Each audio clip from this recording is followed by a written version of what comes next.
Hello， 朋友们，大家好，我是弗莱。现在我在机场路，这里是修道修的是真狠呐，一共就一边留一排车道，剩下全都给挡上了，所以说堵车。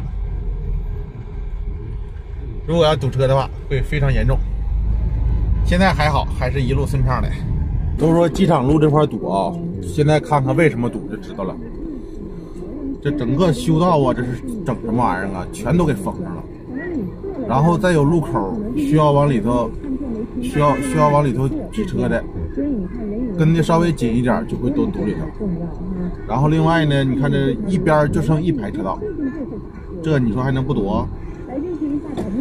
这怎么可能不堵呢？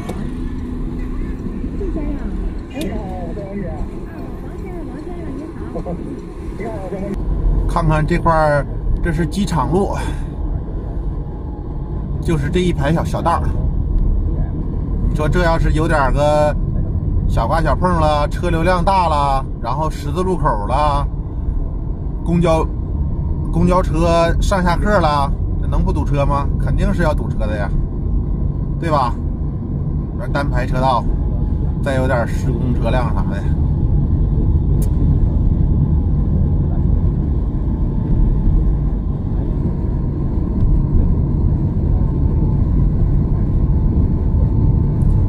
这就是机场路堵车的原因呐。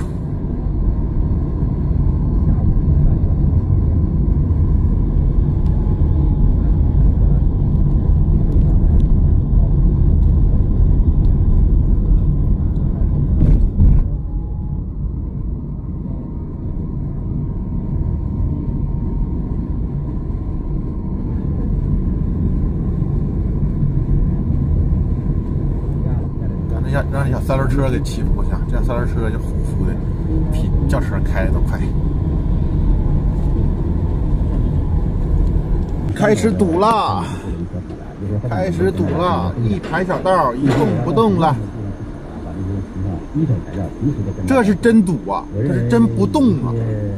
它不像那个行驶缓慢，它是那个尬着走，这就是一动不动。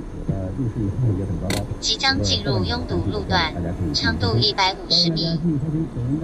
150米的拥堵路段。我突然发现旁边这个围挡挺有意思，还有专利号。